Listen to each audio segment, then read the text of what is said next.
अलकापुरी का युवराज बता रहा था। यदि भानु प्रताप को वनराज की वास्तविकता का पता चल गया महारानी, तो अनर्थ हो जाएगा। और जब मैं चंद्रमुखी का फूल लेकर आऊंगा तो हम पिताश्री को दोबारा देख पाएंगे। और अगर ईश्वर ने चाहा तो हम सब का पुनर्मिलन भी हो जाएगा। मैंने भानु प्रताप को इसी रास्ते से जाते हुए देखा। भानु भैया? हाँ, शायद चंद्रमुखी के फूल को प्राप्त करने के लिए वो इसी रास्ते से जाए। इसमें रूपनगर के राज्य की सीमा में प्रवेश करने की जो रेखाएं बनी हैं, उन्हीं दिशाओं पर तो हम हैं। हमें तो केवल इतना बताओ कि क्या ये मार्ग रूपनगर की ओर जाता है? नहीं अन्नदाता, अब गलत रास्ते की ओर भ्रमण कर रहे हैं। किसी दूर देश से फिर कोई युवराज हमारे राज्य की सीमा के पास आ गया है और हमारे राज्य की सीमा में प्रवेश करने की तैयारी कर रहा है। तो राजकुमारी चंद्रमुखी अभी तक इस अंदेशे में है कि किसी दूसरे राज्य का राजकुमार आके उन्हें वरमाला पहनाएगा। परंतु हम आज तक ये बात समझ नहीं पाए कि हमारे राज्य में प्रवेश करने से पहले आखिर ये सब राजकुमार कहाँ खो जाते हैं। लेकिन हमें राजकुमारी चंद्रमुखी के साथ साथ रूपनगर पर भी अपना अधिकार चाहिए। यदि आप बुरा न माने तो एक बात कहूं युवराज। कहो, पर यदि अब शकुन की कोई बात कही तो हम अपने क्रोध को रोक नहीं पाएंगे। क्या हुआ? तुम कुछ कहने वाले थे, चुप क्यों हो गए? हमारा एक एक पल बहुमूल्य है, जल्दी बको। मैं कह रहा था युवराज कि आप बहुत थक गए हैं। यदि कुछ देर सुस्ता लेते तो आपकी थकान भी मिट जाती और रात्रि में जंगली जानवरों का संकट भी टल जाता। संकट? तुम बार बार हमें जंगली जानवरों का डर दिखाकर निर्बल क्यों बनाना चाहते हो? अरे कुंवर भानु प्रताप किसी जंगली जानवर से नहीं डरता, और तो और हम यमराज से भी नहीं डरते। यदि हम एक ललकार मारे तो ये सारा जंगल खाली हो जाएगा। क्षमा करें युवराज, भूल हो गई। हम देख रहे हैं कि तुम बहुत भूले कर रहे हो जोरावर। तुम हमारे उपसेनापति हो, तुम्हारे मुख से ये कायरता भरे शब्द अच्छे नहीं लगते। यदि तुमने एक और भूल की ना तो चंद्रमुखी के राज्य की बजाय हम तुम्हें नरक के राज्य में भेज देंगे। क्षमा करें युवराज, क्षमा करें। अब तुमने टोक दिया है तो हम किसी अपशगुन को न्योता नहीं देंगे। हम यहीं विश्राम करेंगे। जो आज्ञा युवराज, हम यहीं विश्राम करेंगे। कायरों की तरह जब देखो विश्राम करना चाहते, हम यहाँ विश्राम करेंगे और तुम आगे जाके पता लगाओगे कि यही मार्ग चंद्रमुखी के राज्य की ओर जाता है या हम फिर किसी भूल भुलैया में भटक रहे हैं। जो आज्ञा युवराज, हम पता लगाते हैं। और सुनो, हमारे विश्राम में कोई बाधा नहीं आनी चाहिए। कल सुबह सूर्य उदय होते ही हम चंद्रमुखी के राज्य की ओर कूच करेंगे। जो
आप यहाँ?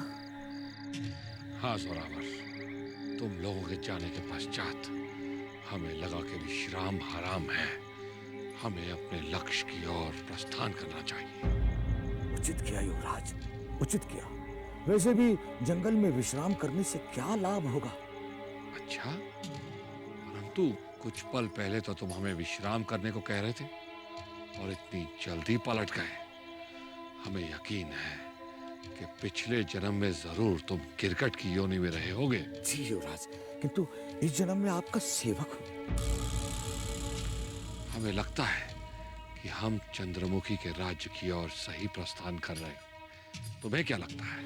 यदि आप कह रहे हैं तो सही रास्ता होगा। रास्ता एक बार भले गलत हो सकता है, किंतु आप गलत नहीं हो सकते अन्नदाता। शाबाश जोरावर, आज जिंदगी में पहली बार तुमने बुद्धिमानी की बात की है। तुम हमारे सबसे अधिक विश्वास पात्र हो और धीरे धीरे होशियार होते जा रहे हो। धन्यवाद युवराज, आपके मुख से प्रशंसा भरी वाणी सुनकर मेरा हृदय गद गद हो गया। आपके मुख से प्रशंसा सुनकर मेरा उत्साह और बढ़ गया। यदि अब इस जंगल की भूल भुलैया में मृत्यु के साक्षात दर्शन भी हो जाए ना, तब भी हमें राजकुमारी चंद्रमुखी के राज्य में प्रवेश करने से कोई नहीं रोक सकता। वाह, तुम्हारे इस साहसपूर्ण उत्तर से हमें प्रसन्नता हुई है। लेकिन एक बात का ध्यान रहे, आज के बाद तुम राजकुमारी चंद्रमुखी को राजकुमारी नहीं कहोगे। जो आज्ञा युवराज, किंतु इतना बता दें क्या कहकर संबोधित करूंगा? महारानी चंद्रमुखी। महारानी चंद्रमुखी? किंतु वो तो अभी तक कुंवारी हैं। महारानी चंद्रमुखी, मैं कुछ समझा नहीं। रूपनगर राज पहुंचते ही हम चंद्रमुखी को अपनी पत्नी बना लेंगे और उसके बाद जब हम अलकापुरी पहुंचेंगे तो हमारे पिता श्री प्रताप सिंह स्वयं हमें महाराज बना देंगे। समझ गया युवराज, सर्वदा सब कुछ समझ गया, किंतु मेरे हृदय में एक प्रश्न उमड़ रहा है। यदि आप इसे अन्यथा ना ले तो? कहो। महाराज अपने जीते जी आपको राजा कैसे घोषित कर देंगे? वाह जोरावर, तुमने दोबारा एक बुद्धिमानी का प्रश्न पूछा है, लेकिन इसका उत्तर बहुत खौफनाक और डरावना है। सुनोगे? युवराज, मुझ में कहाँ इतनी शक्ति है कि मैं आपकी बात को अनसुनी कर सकूं? मैं ही क्या, इस संसार में कोई भी इतना बलशाली नहीं है जो आपके आदेश की अवहेलना कर सके। वाह जोरावर, अब तुम्हें हमारे उप सेनापति के पद से कोई नहीं हटा सकता। धन्यवाद युवराज।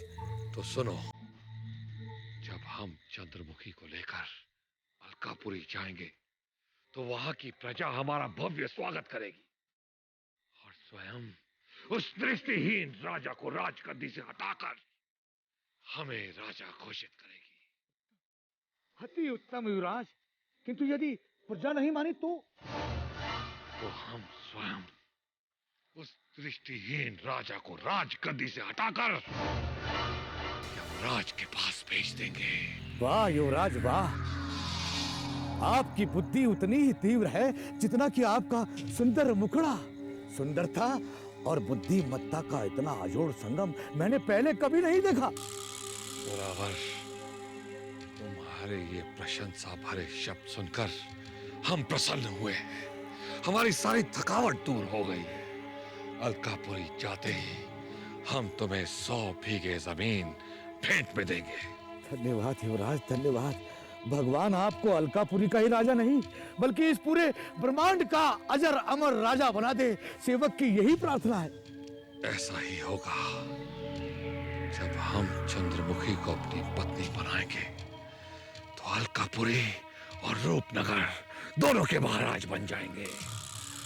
लेकिन इससे पहले हम केवल चंद्रमुखी के राज्य की ओर प्रस्थान करेंगे और पलट कर नहीं देखेंगे।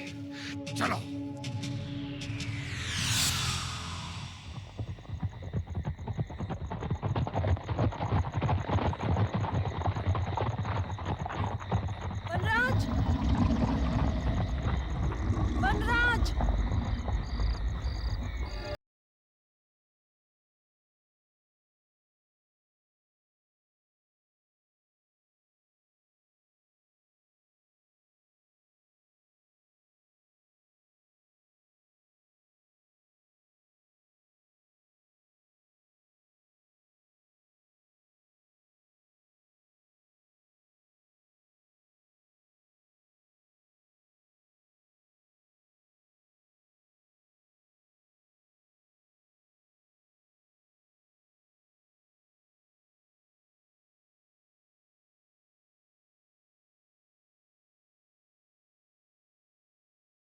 देगी उन पर?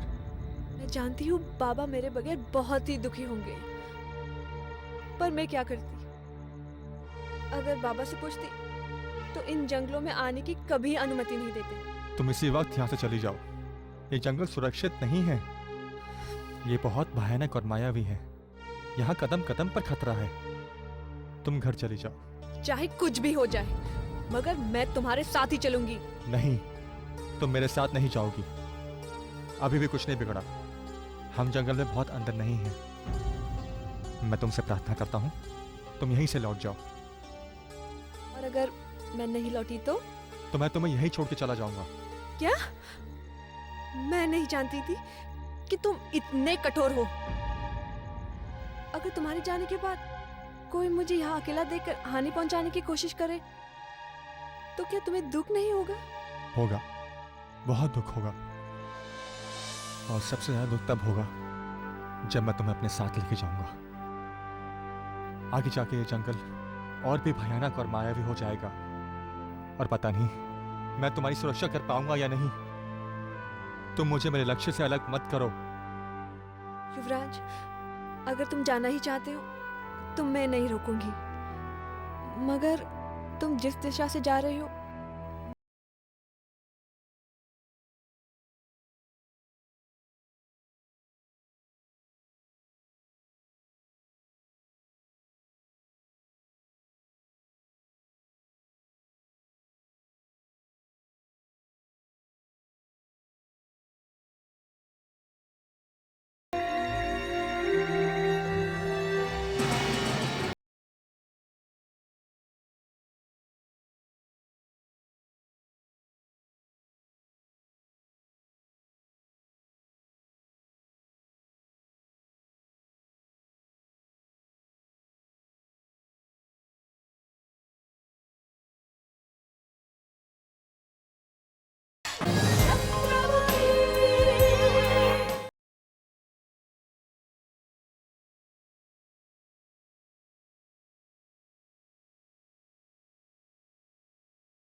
युवराज,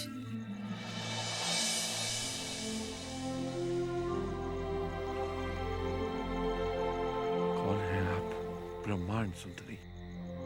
मैं चंद्रमुखी। वर्षों से तुम्हारी ही प्रतीक्षा कर रही थी। आओ, मेरा हाथ थामो और राजमहल चलो। तुम्हारी जगह इन वनों में नहीं, मेरे मन मंदिर में है स्वामी। चंद्रमुखी, हमारी राजकुमारी चंद्रमुखी।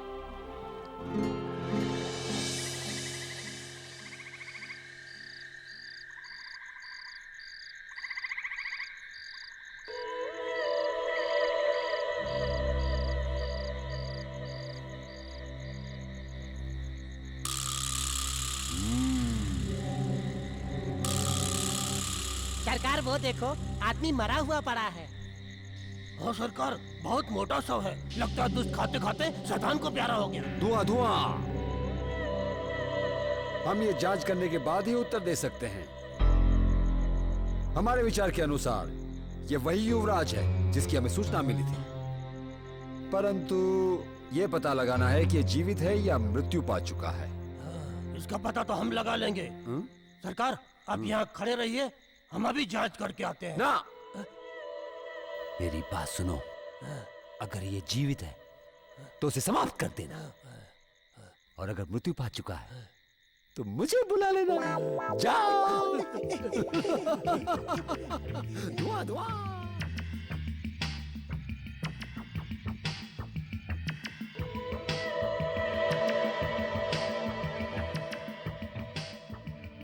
नंगू, चलो धड़कन की जांच करते हैं।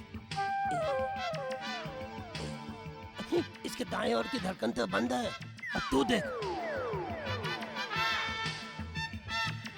चंगू, इसके दाएं ओर की धड़कन तो चल रही है। इसका मतलब ये हुआ, ये आधा जीवित और आधा मरा हुआ है। हाँ। सरकार सरकार, वो युवराज गहरी नींद में मग्न है। लगता है कोई महाबली है। धुआं धुआं। खेलू मौत का जुआ।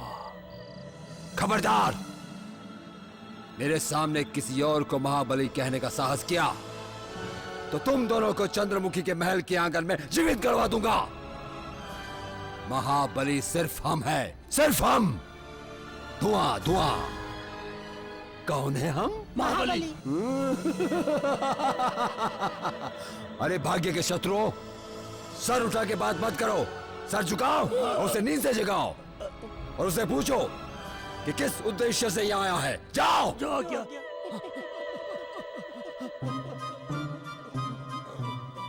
सरकार, नाक दबाऊं या कूद जाओ इसके ऊपर? कूद जाओ, कूद जाओ। कूदो।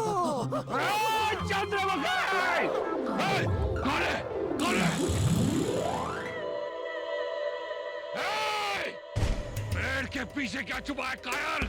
यदि हिम्मत है तो युवराज भानु प्रताप सिंह का सामना कर। बचाओ बचाओ बचाओ बचाओ। धुआं धुआं। खेलू मौत का जुआ। वापस लौट जाओ युवराज। हमें डरपोक समझने की भूल मत करना। हम नहीं चाहते कि दूर देश से आए अतिथि का रक्त बहाए। कौन किसका रक्त बहाएगा ये तो रणभूमि में ही पता चलेगा। सामना कर। धुआं धुआं। खेलू मौत का जुआ। देखो युवराज, हमें जोश मत दिलाओ। तुम्हारी ललकार सुनकर हमारी भुजाएं तुम्हारे साथ दो दो हाथ करने के लिए तड़प रही है। वापस लौट जाओ, वापस, नहीं तो फिर कभी वापस जीवित नहीं लौट पाओगे। जाओ।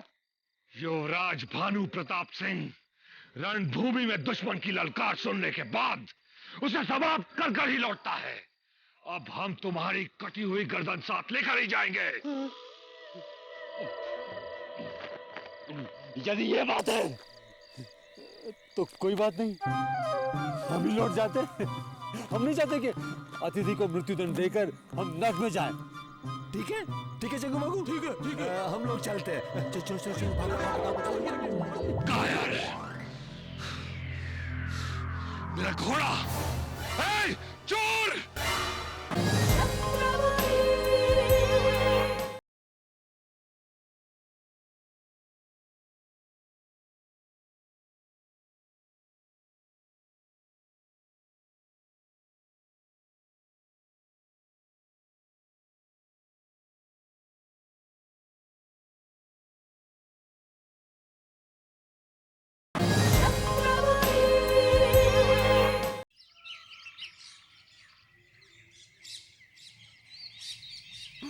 महारानी जी, महारानी जी।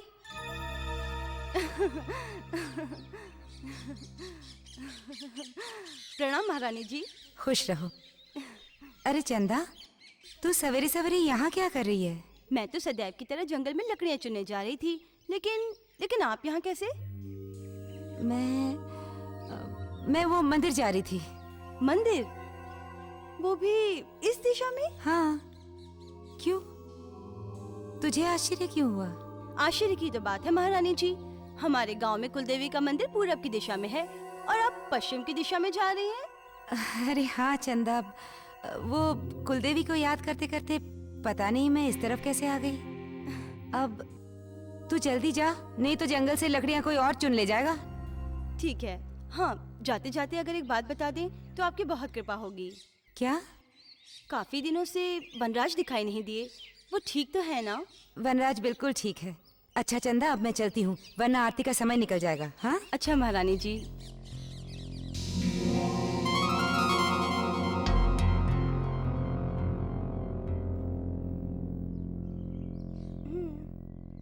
हम वनराज की कुशलता पूछने देवधर बाबा के पास जा रहे हैं। हमें चंदा से भी झूठ बोलना पड़ा। हे कुलदेवी, हमें माफ कर देना। हे ईश्वर, सारे संसार की रक्षा करने वाला तू ही है। पूरे जगत का भला कर, सारे संसार को सुखी रख। ओम नमः शिवाय।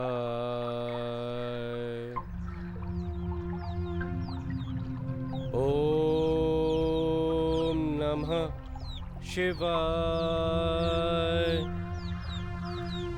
ओम नमः शिवाय।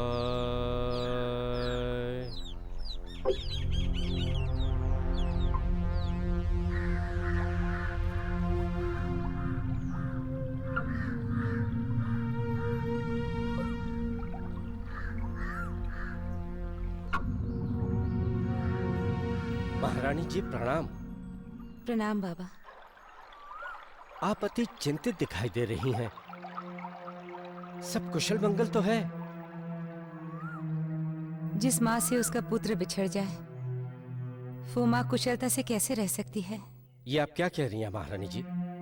आपका पुत्र आपसे बिछड़ा कहाँ है? वो तो एक लंबी यात्रा पर गया है। पता नहीं यात्रा कब समाप्त होगी देवधर बाबा। जिस पुत्र को इतने वर्षों तक अपने कलेजे से लगाए रखा, उसके बिना एक एक पल भी सदियों से अधिक लग रहा है। महारानी जी, पुत्र का बिछड़ना तो आपको सहना ही पड़ेगा, क्योंकि भाग्य विधाता का ये लेख है जिसे मिटाया नहीं जा सकता। पता है बाबा, मगर एक माँ का मन नहीं मानता। न जाने उन भयानक जंगलों में मेरे वनराज की क्या स्थिति होगी।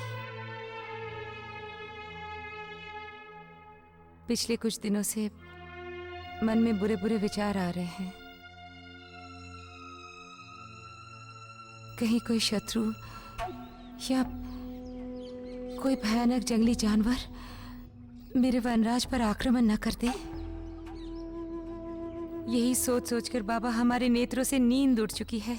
शंका करने से कुछ नहीं होगा महारानी जी। व्यर्थ की शंका करने से आप अपने आप को निर्बल बना रही हैं। मैं आपसे पहले ही कह चुका हूं कि वनराज असीम शक्तियों का धनी है। उसे कोई भी जंगली पशु या शत्रु परास्त नहीं कर सकता। हाँ, भले ही वो घर से बाहर घनघोर वनों में क्यों न गया हो, परंतु आपकी ममता और भगवान का आशीर्वाद सदैव उसके साथ है। आप निश्चिंत रहें। बाबा, आपके शब्द मन को तसल्ली तो दे रहे हैं, पर शंका नहीं मिटा पा रहे हैं। बाबा, हमें भय है कि भानु प्रताप वनराज को मारने का प्रयत्न अवश्य करेगा, और इसी शंका के निवारण के लिए हम आपसे मिलना चाहते थे। भले ही आपका सौतेला पुत्र भानु प्रताप अपना सर पटक पटक कर अपने प्राण ही क्यों न त्याग दे, परंतु वो वनराज का कुछ नहीं बिगाड़ सकता। महारानी जी, ये मैं ही नहीं, इसका प्रमाण स्वयं पंडित रुद्रनाथ दे चुके हैं। प्रमाण पंडित रुद्रनाथ दे चुके हैं? हम समझे नहीं। महारानी जी, मैं आपको समझाता हूं। अलकापुरी के राजमहल में आपके और वनराज के प्रति जो भी षड्यंत्र होते हैं, मेरे गुप्तचर उसकी सूचनाएं मुझे लाकर देते हैं, और उन्हीं गुप्तचरों ने मुझसे यह कहा है कि पंडित रुद्रनाथ ने युवराज भानु प्रताप से यह कहा है कि वो वनराज को समाप्त करना तो दूर, उसे वो स्पर्श भी नहीं कर सकते। उसका अंत अब तुम्हारे हाथों। 100 जन्म लेकर भी तुम उसका अंत नहीं कर सकते। उसमें जो शक्तियां हैं, उनसे जो भी टकराता है वो उसका विनाश कर देती हैं। वो हर शक्ति से परिपूर्ण है। ये बात पंडित रुद्रनाथ ने स्वयं कही है? जी महारानी जी, जब पंडित रुद्रनाथ जैसा महाशक्तिशाली इस बात को स्वीकार कर सकते, उसके सारे प्रश्नों के उत्तर उसे मिल जाएंगे। मैं तुम्हारे हर प्रश्न का उत्तर दूंगा और तुम्हारे भाई के जीवित होने का प्रमाण भी। जाओ, जाकर स्वयं अपनी आंखों से देख लो। यहाँ से दक्षिण दिशा में 100 कोस की दूरी पर एक गांव है, माधवगढ़। वहाँ एक काली घाटी है। उस काली घाटी में तुम्हें अपने हर प्रश्न का उत्तर मिल जाएगा। पत्थर में तराशी मूर्ति तुम्हें पूरे 21 वर्षों की गाथा सुनाएगी। जब भानु प्रताप काली घाटी स्थित माधवगढ़ पहुंचा तो उसने देखा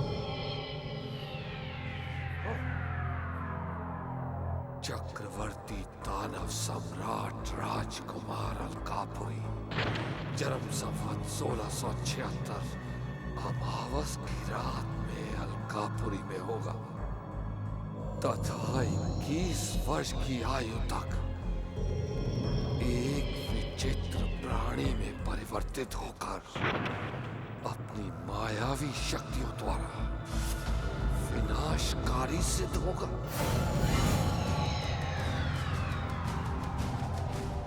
चक्रवर्ती दानव सम्राट राजकुमार अलकापुरी, यानी कि मेरा सौतेला भाई, ये कैसे संभव हो सकता है? संभव है कुंवर, और यही तुम्हारे प्रश्नों का उत्तर। आचार्य महाराज आप? हाँ, मैं। कुंवर, किसी भ्रम और शंका में आने की आवश्यकता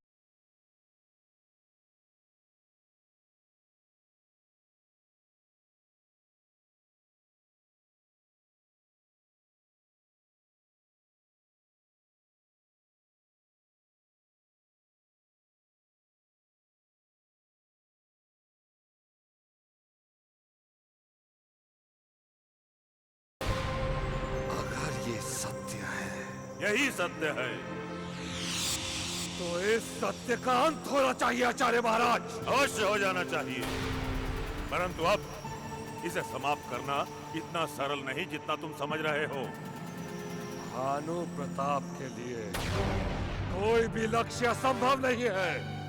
तुम भूल रहे हो भानु प्रताप, इसे मारने की चेष्टा तुमने 21 वर्ष पूर्व भी की थी, परंतु परिणाम कुछ नहीं निकला। जिस पौधे को तुमने सोचा कि तुमने रौंद दिया है, कुचल दिया है, वो आज भी जीवित है, और अब वो पौधा बड़ा होकर एक महान वृक्ष बन चुका है जिसे तुम उखाड़ नहीं सकते। उखाड़ नहीं सकता, और जड़ से काट तो सकता हूँ।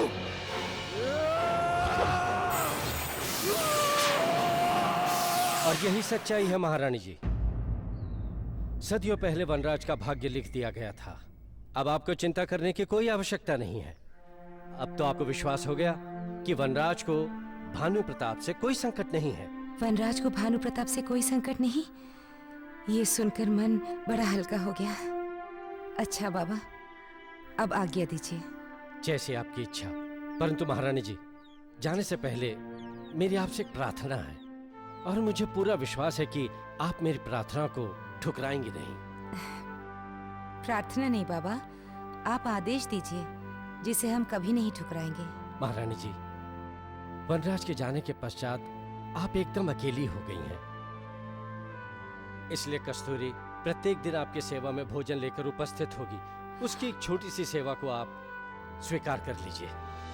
पर बाबा, देखिए, आपको अधिक सोचने की कोई आवश्यकता नहीं है। आपने हमें वचन दिया है, ठीक है, जैसी आपकी इच्छा। अच्छा बाबा, अब आज्ञा दीजिए। प्रणाम। सौभाग्यवती भव।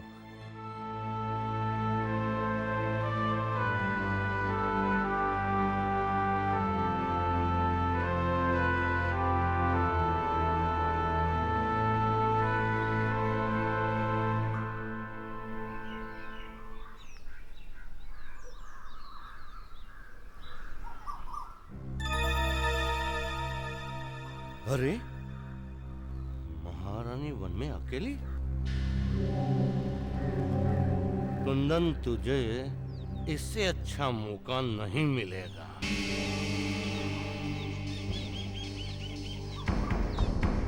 महारानी जी, महारानी जी को कुंदन का शत शत प्रणाम। अरे कुंदन, बहुत दिनों के बाद दिखाई पड़े। कई दिनों से तो आप ही नहीं दिखाई दे रही थी महारानी। हम तो आपके आश्रय पर इसी गांव में पड़े हैं, परंतु आजकल न तो आप दिखाई दे रही हैं, न तो युवराज। कोई सेवक के लिए काम है तो हुक्म कीजिए। धन्यवाद कुंदन, पर हमारी चिंता करने की तुम्हें कोई आवश्यकता नहीं है। अरे महारानी, कैसे न करूं चिंता? आप मेरी महारानी हैं। अगर मैं आपकी चिंता नहीं करूंगा तो मैं किसकी चिंता करूंगा? जबान संभाल के बात करो कुंदन। हम केवल तुम्हारी नहीं, पूरे गांव की महारानी हैं। अरे मेरा भी यही कहने का तात्पर्य था महारानी जी। बल्कि मैं तो ये सोच रहा था कि इस गांव के लोगों के साथ साथ इस संसार के लोग भी आपको महारानी कह के पुकारे। आपके सम्मान में मेरा भी सम्मान है। लेकिन महारानी जी, अब मुझे इतना तो बताइए कि सवेरे सवेरे आप कहाँ से आ रही हैं? तुम पूछने वाले कौन होते हो? अरे महारानी, आप तो क्रोधित हो गई। मैं तो आपकी सेवा के उद्देश्य से ही आपसे पूछ रहा था। हम स्वयं अपनी सेवा करने के लिए सक्षम हैं। तुम्हें हमारी सेवा करने की कोई आवश्यकता नहीं, और अगर हो भी तो उसके लिए हमारा पुत्र वनराज ही बहुत है। वो तो ठीक है महारानी, परंतु युवराज है कहाँ? हमने कई दिनों से उनके दर्शन नहीं किए। तुम्हें युवराज की इतनी चिंता क्यों है? मैं नहीं, सारा गांव युवराज की चिंता में मगन है महारानी जी। और सारे गांव में एक ही चर्चा चल रही है, और वो चर्चा ये है कि अचानक युवराज चले कहाँ गए।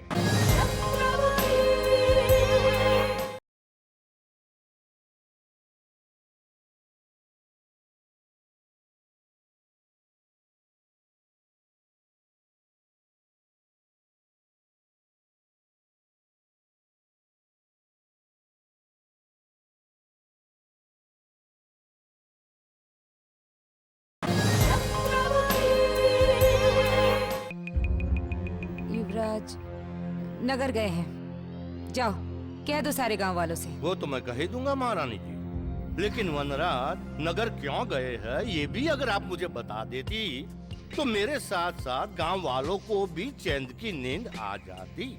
ये बताना मैं आवश्यक नहीं समझती, परंतु युवराज की अनुपस्थिति में कोई भी कष्ट आपकी कुटिया का द्वार खटखटाए तो आप इस कुंदन को याद कर लेना, और भरोसा दिलाता हूँ कि आपकी एक आवाज पर आपका ये सेवक आधी रात को एक पैर पर दौड़ा हुआ चलाएगा। धन्यवाद। अगर हम पर कोई विपत्ति आ भी गई तो तुम्हारी सहायता की जरूरत बिल्कुल नहीं पड़ेगी। रात पाठ चले गए, पर अकड़ अभी भी बाकी है महारानी में। देखता हूँ कुंदन से स्वयं को कब तक बचाए रखती है महारानी जी। जय रघुनंदन। कुंदन की हिम्मत इतनी बढ़ गई है कि आज हमसे बदतमीजी करने लगा। महारानी जी,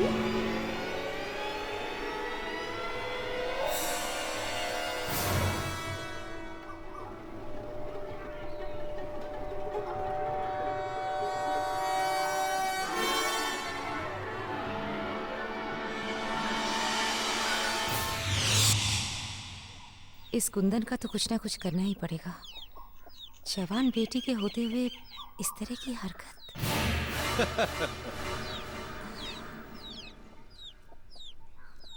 कुंदन, ये कैसा दुस्साहस है? महारानी का रास्ता रोकने की तुम्हारी हिम्मत कैसे हुई? महारानी, यदि आप महलों में रहती तो ये कुंदन आपका रास्ता कभी नहीं रोकता। पर क्या करूं, इस जंगल में आपको अकेले भटकता हुआ भी तो मैं नहीं देख सकता, इसलिए सहारा देने चला आया। हमें तुम्हारे सहारे की कोई आवश्यकता नहीं। सहारा देने के लिए हमारा पुत्र है, भाई है हमारा, किंतु पति नहीं, और मैं ये कमी पूरी करने में सक्षम हूँ महारानी। आप बस एक बार मेरा हाथ थाम लीजिए महारानी। अभी तो आप युवा हो महारानी, और अपने इस यौवन को यूं ही समाप्त मत होने दो।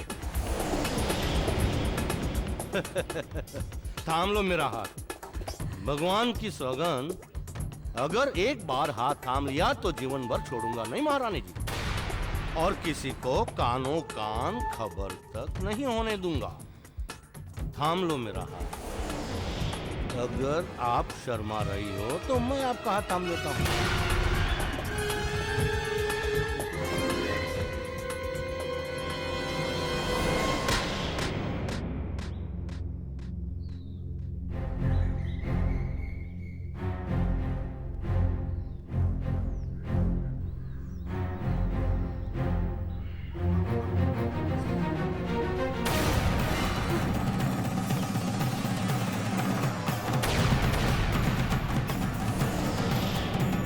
छोड़ मेरा हाथ।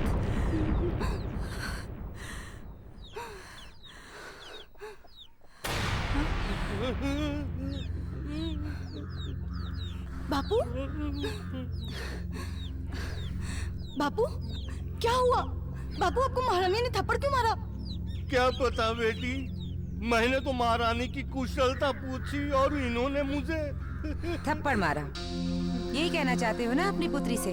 इसे ये भी बता दो कि हमने तुम पर हाथ क्यों उठाया। क्यों हाथ उठाया, मुझे क्या मालूम महारानी।